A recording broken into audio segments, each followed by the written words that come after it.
Today, we will not begin with a king on a throne or a battlefield full of banners. We begin with the smell, the sound, and the intimacy of water on skin. If you like history that mixes scholarship, surprise, and a little dark humor, hit like and subscribe. Tell me in the comments where you are watching from. Turn down the lights, put on a fan or a small hum in the background, and imagine a room that smells of smoke, leather, and vinegar. What you are about to hear may make you change the way you think about cleanliness forever. This is not a list of gross facts for shock value. This is a story about why hygiene was at once a technology, a ritual, and a political choice, and how those choices still shape our cities and bodies today. Let us start with one question. How did a habit as private and simple as washing turn into danger, sin, and municipal policy in medieval times? In the centuries we call medieval, hygiene was never a single idea. It was a patchwork of practices, beliefs, and infrastructures. In some places, public baths thrived like marketplaces. In others, a sermon could drown out a bathhouse bell and leave towns smelling of unwashed wool for decades. The first important fact is that cleanliness had social meanings. Bathing could be a ritual of purification, a medicinal treatment, a pleasure reserved for the wealthy, and a public spectacle all at once. The second fact is that technology mattered. An aqueduct, a well, a clay pipe, a cesspit, or a drain meant a town could manage water and waste. Where infrastructure existed, hygiene practices were practical. Where it did not, the same decisions became moral and theological debates. Imagine a street at dawn. You hear carts, a grinder sharpening knives, a woman beating linen. You smell smoke, wet wool, and a sour vinegar used as perfume. You see steam rising from a wooden barrel where someone is rinsing a child. That sensory collage was everyday life. It is also where choices about disease, ritual, and class collided. Let us go back to one of the simpler practices, the public bath. In many medieval cities, there were bathhouses that functioned like small civic centers. People drank, traded news, and sometimes slept. They were heated rooms with pools, stone benches, and attendants. You could hear water running over stone. You could taste the metallic tang of copper from buckets and the salt of brine if the bath used seawater. You could feel heat pressing against your skin as steam condensed on an earthen wall. Bath attendants used brushes, ash, and soap made of vegetable oils and wood ash. Soap was abrasive and smelled of smoke. Bathhouses had rules. Some were segregated by gender or time of day. They also had patrons from the elite to the artisan guilds. In other regions, especially under Islamic rule, baths were both hygienic and spiritual. The hammam was a state-supported space, dense with steam, ritual atmosphere, and specific sequences of warm, hot, and cool rooms. The layout was functional. The entrance led to a changing room, then to a warm room, and finally to a hot room. Water flowed through channels in the floor, and basins were filled from cisterns controlled by aqueducts or wells. The sound was constant. People spoke softly. The smell of rose water and herbs mixed with sweat and cooking fires outside. Yet baths alone do not tell the whole story. The medieval world contained sharp contrasts. In parts of Europe, post-Roman municipal maintenance of sewers and aqueducts collapsed. In other centers like Cordoba or Damascus, irrigation systems, cisterns, and baths were sophisticated and integrated into urban life. Consider the scene of a narrow street in a northern European town in the 14th century. Rain makes the ruts muddy. Someone opens a window and empties a chamber pot. The pour thuds into the street and soaks into straw and dung. The sound of pigs squealing competes with a bell. A child splits a loaf and plays, while a tanner, hands stained with tannins, carries hide past a bakery. The smell is sour, layered, and unavoidable. In that moment, hygiene is not an individual act. It is a negotiation of space, labor, and civic order. To make sense of these differences, we must look at technique. A latrine is not merely a hole. Medieval engineers used simple but effective features. A common design was a bench with a channel that directed waste into a cesspit or a flowing drain. Where a stream or artificial channel could carry waste away, odors and disease risk were reduced. Cesspits were lined with clay and emptied by night soil collectors who transported waste outside city walls. A technical aside, lining a cesspit with clay reduces seepage and groundwater contamination, and periodic emptying prevents overflow and reduces pathogen load. The use of running water to flush a channel requires gradients and channels with consistent slope. These small civil engineering choices made hygiene manageable when institutions supported maintenance. They also required labor, planning, and political will. Now a short micro-story. In a market square, a medicine woman named Helga mixes herbs with vinegar to clean a wound. A group of merchants argue that vinegar is a poor substitute for prayer. A young baker named Tomas insists on using the wash basin for his hands because flour irritates his skin. The scene is ordinary. It is also important because it shows hygiene at the level of negotiation and daily practice. This is where religious ideas, medical theory, and craft intersected. Not every region oscillated between rags and luxury. There were places where planning was deliberate. In parts of the Islamic world, rulers invested in wells, water distribution systems, and bathhouses. In some Mediterranean ports, houses were built with drains that led to cesspits and later to communal sewers.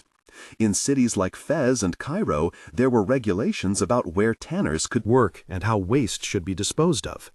In these cities, you could hear metal clink against stone in the tannery, smell tannin and lime, taste bread sold near the fountain, and feel the humidity from the Nile or underground aquifers. The social contract with water was complex. Wealthy patrons endowed baths and fountains. Guilds took responsibility for portions of street maintenance. Religious institutions regulated ritual bathing practices. The presence or absence of these institutions shaped common behavior. We must also confront the medical theories of the age. The dominant model in Europe and the Mediterranean mixed humoral theory with local customs. Physicians and barber surgeons debated whether bathing opened the pores to miasmas or cleansed corrupt humors.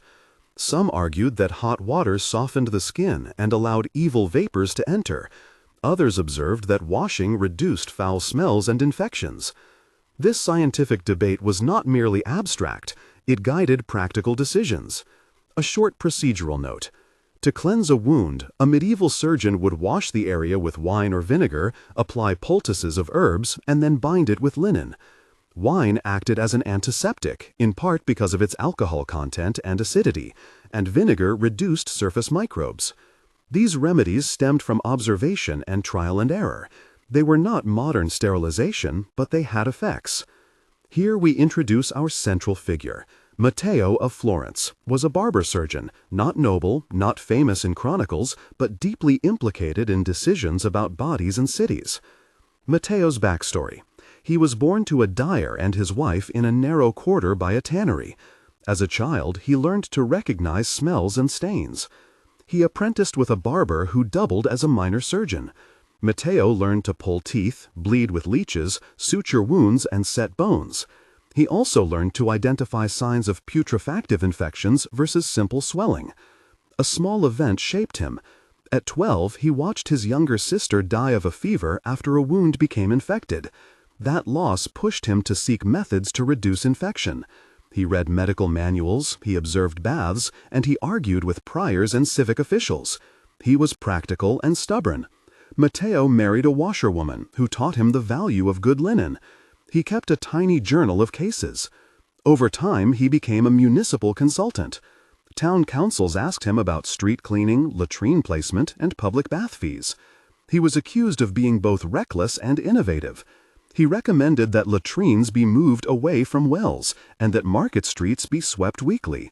He lost clients over his insistence that butchers rinse their knives. Matteo's story is not heroic in the grand sense. It is a human story of grief, curiosity, and the slow accumulation of practical knowledge that turned into civic recommendations. The backstory above shaped his worldview. He trusted observation and craft. He distrusted rhetorical authority when it conflicted with outcomes. He was the kind of figure who could quietly change a city's policy. To bring Matteo to life, We must enter a domestic scene with dialogue. This is a main scene, so the dialogue will be extended. We will follow a conversation in the council chamber about moving the latrines and constructing a communal bath. Matteo will argue with a wealthy cloth merchant named Lorenzo and an abbot named Brother Pietro. Dialogues have texture. They will show personal motives, social stakes, and the material details that matter. Matteo: I have records of 3 neighbors who fell ill after the well overflowed last spring. The cesspit was too close and it seeped into the ground. You ask me to spend coin to dig new pits? My cloth workers already complain that you ask too much of their wages.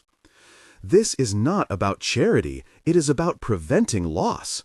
When workers are sick, your looms stop, your profit falls.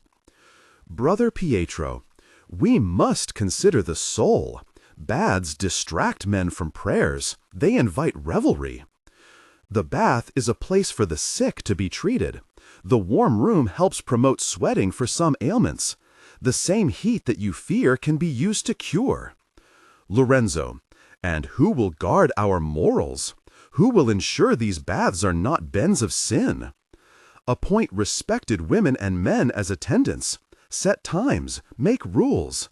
The city cannot be governed by fear of temptation. Brother Pietro: you speak of rules. Your rules demand money. Matteo: if you prefer a city where markets grow but mortality remains high, then do nothing. If you prefer crafts to thrive, invest in the public good. Lorenzo: you make it simple. It is simple. Move pits, maintain drains, enforce washing of butchers, appoint attendants. Do that and the wells will be safer. Brother Pietro: I shall pray for wisdom, but I will consider the records you present. That exchange shows negotiation. It shows how a municipal decision about latrines connects to economics, religion, and public health. The dialogue contains 6 exchanges and displays the human resistance to change. Later, we follow Matteo on a field inspection. He examines a drain, he tastes a little water to check for salt, he smells decaying straw and touches a clay lining. Sensory detail again. He notes that the clay is cracked. He instructs a worker named Johnny to line the pit with fresh clay and to lay a channel with a gentle slope.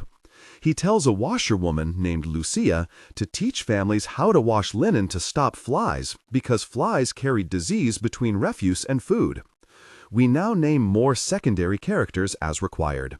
Here are 8 figures who appear in community reactions and actions: Lorenzo the cloth merchant, Brother Pietro the abbot, Johnny the mason, Lucia the washerwoman, Tomas the baker, Helga the medicine woman, Aisha a hammam attendant in Cordoba, and Ibn Yusuf a water engineer. Each of them does a small recognizable action. Johnny kneads clay and lifts stones. Lucia beats linen at dawn, until the fibers are bright. Tomas scrapes his hands and rinses them in a basin before handling dough. Helga crushes herbs in a mortar for poultices. Aisha oils the wooden benches of the bath. Ibn Yusuf checks the slope of a conduit with water and a small float. Each action tells a civic story. We must now examine comparative case studies. In Mohenjo-Daro, 4,000 years before our period, houses had drains that connected to city sewers. That example shows continuity of urban solutions. In Teotihuacan, an engineered city plan arranged public spaces and waterworks carefully. These ancient lessons contrast with medieval European collapse and with pockets of urban maintenance elsewhere. In Baghdad and Cordoba, there were municipal endowments that funded baths and waterworks. In Byzantine Constantinople, aqueducts and cisterns supported the city. These comparisons show that medieval hygiene was not uniform. It was a set of convergent and divergent practices molded by economy, climate, religion, and political institutions. We must also add moments of tension that slow the narrative and examine human stakes. Moment 1. The night when a well is suspected of causing fever. The council debates confiscation of goods. The streets are empty. Fear unites and divides neighbors. The argument becomes heated and accusations of witchcraft appear. People whisper about unclean trades. This moment is about 550 characters. It reads like this. The council chamber smelled of tallow and old ink. A woman pointed and said the dyer's waste had poisoned the ground. The dyer answered with tears. The mayor feared riots. The priest muttered that sin would be punished. Matteo produced his notes and said simply that the water must be tested and the pits moved. Tension crackled. The choice was immediate and small and could save lives. Moment 2. An outbreak at a bathhouse where a wakeful crowd blames the attendants. The attendants are threatened and a mob gathers. This moment is another 550 characters. It begins with steam and ends with suspicion. People clutched their children. Rumors of poison spread. A merchant demanded the attendants be punished. The attendants protested that they kept rules. The abbot called for calm. Matteo smelled the air and said the source was a blocked drain. He worked through the night to unblock it while the town argued. In the dawnlight, the cause was clear, but the social fracture remained. Moment 3. A political crisis when a wealthy patron withdraws funding from the bath because of scandal, threatening the bread line for the poor. This moment is 550 characters. The patron closed his purse. The poorer folk feared the bath would close and disease would return. Lucia and Aisha petitioned the city. Matteo wrote a petition about cost savings from fewer sick days. The council voted narrowly and the bath stayed open. The decision saved lives and left bitter compromises about oversight. These moments emphasize human cost and friction. They slow the narrative and give stakes. We must also include technical process descriptions at points to educate the audience. A 300-character technical explanation. Here it is. Clearing a stone drain required removing sediment, aligning the stones to maintain a continuous slope of about 1 to 2 degrees, and ensuring joints were sealed with mortar so that water flowed rather than pooled. Regular clearing prevented anaerobic decay and reduced odors. Now, the long study case tying together urban policy, trade, and epidemic response. This will trace a municipal plan implemented over a generation in a mid-sized Mediterranean trading hub that we will call Portella. Portella had been built over an old Roman ruin and had a diverse population. The city council faced repeated fevers. Matteo became advisor. The plan included mapping wells, recording latrine locations, levying a small fee on guilds for maintenance, appointing attendants for the public bath, employing night soil collectors with regulated routes, building 2 small sewers along the sloping streets, and instructing tanners to relocate outside residential bounds. The campaign required persuasion, fines, and incentives. It also involved external actors. Ibn Yusuf, the water engineer from a neighboring city, advised on gradients. A local notary kept records. A widow named Margarita donated money for a new bath. The bakers agreed to wash their hands at a curbside basin. The effort had setbacks. A storm collapsed part of a newly laid channel. A wealthy patron accused Matteo of theft. At one point, riots erupted when some men feared jobs would be lost. But the program gradually reduced incidences of gastrointestinal fevers and abscesses among workers. Records from the municipal ledger showed fewer days lost to illness, fewer funerals of young artisans, and an increase in trade volume. This study case contains scenes of construction. You can hear hammers, smell lime and mortar, and feel the dusty sweat of men laying stone. It also contains scenes of negotiation, church involvement, and market pressure. Matteo kept meticulous notes. He recorded how a little fee on cloth merchants paid for regular cesspit emptying. He recorded how a new bath generated income that supported maintenance. He recorded how enforcement reduced open dumping outside the wall. The project took decades, not a season. It required patient, institutional memory. At the approximate 1/3 mark of this narrative, let us pause. If you winced at the descriptions so far, you are not alone. These scenes inspire visceral reactions. Now tell me in the comments which practice shocked you most. Was it the chamber pot emptied from the window, the mixing of tanning and baking near the same street, or the public nature of bathing? Answer with A, B, or C, or tell us a local habit still present in your town. Your comments form an archive I read and sometimes use in future episodes. Your impressions help shape our understanding just as local records shaped Matteo's recommendations. Now back to the story. We now expand into social consequences. Hygiene policy became a lever for power. Those who controlled water and waste controlled commerce and social mobility. Guilds protected their members. Priors protected morals. Municipal councils balanced revenue and health. Women often bore the labor of washing and became carriers of practical knowledge about linen, vinegar, herbs, and boiling. Their expertise was rarely credited in official documents, but it was essential. The social division between private and public hygiene created new hierarchies. Clean linen became a marker of status. Access to a private bath or a household cistern was a privilege. Poorer families managed with daily washing at the threshold. Children learned to help at the basin. These domestic and civic patterns shaped work, marriage prospects, and social prestige. We must include more dialogues in a middle scene with craftspeople and attendants discussing the new regulations. This is a secondary scene with 4 to 5 exchanges. It must show practical negotiation. Lucia: if the city demands we bleach every shirt, who will pay for lye and wood? Tomas: the guild will chip in if we get a tax break. Gianni: I will line the pits if they give me stone from the old wall. Aisha: I will instruct the bath attendants to enforce hours.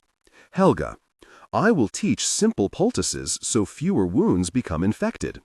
The scene shows small trades and compromises. We will also include a biographical climax for Matteo. A plague arrives. The city panics. Some blame strangers.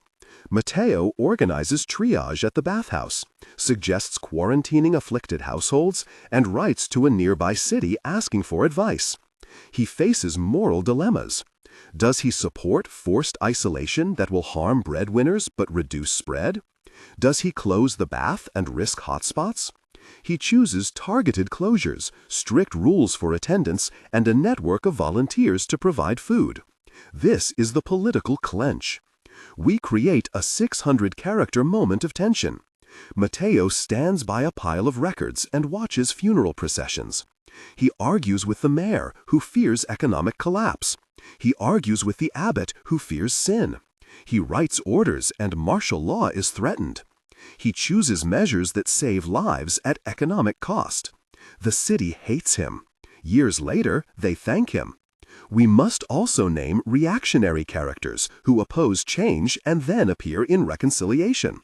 The wealthy patron who withdrew funding is forced to pay after his son falls ill. He arranges a donation and helps build better drains. Brother Pietro, who feared baths, becomes an advocate for regulated times and for attendants who are clergy-approved. These changes show how institutions shift. Now, the epilogue. We will present 3 moments, set 1 month, 3 months, and 6 months after the major reforms and the plague crisis. The total epilogue must be roughly 2,200 characters, so we will craft each moment with care. 1 month later. The city moves in a slow rhythm. The new drain is half finished. Night soil collectors have a set route and a bell to announce arrival. Lucia teaches a class in the square about boiling water for linens.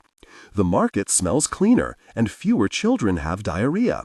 Matteo walks the streets at dawn and greets the mason.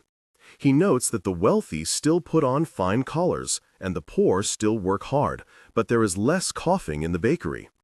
The council still debates budgets, but a small ledger shows fewer sick days.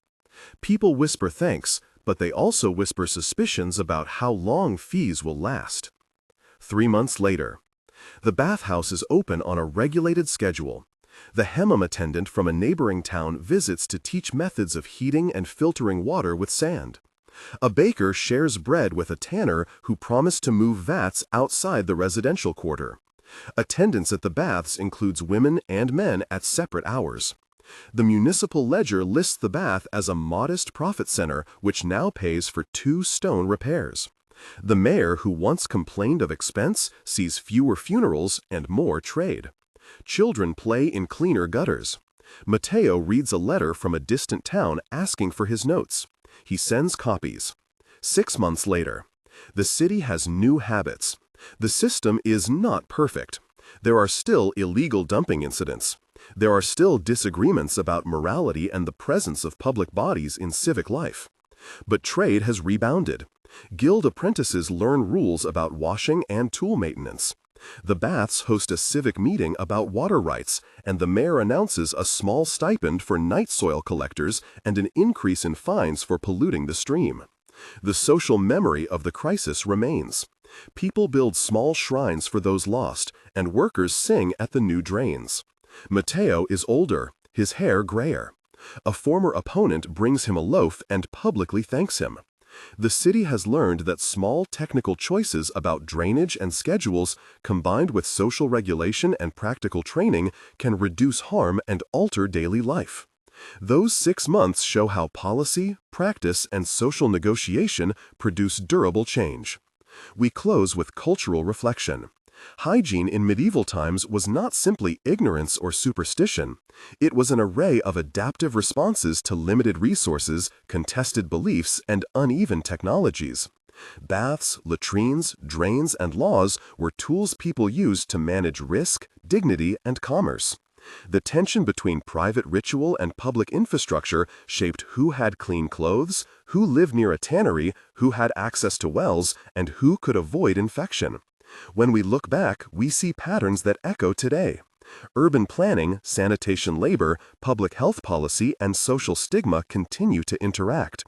The medieval debate about whether hot water opened pores or cured disease looks quaint until we recognize contemporary debates about medical advice, public trust, and policy compliance. If this story intrigued you, consider subscribing.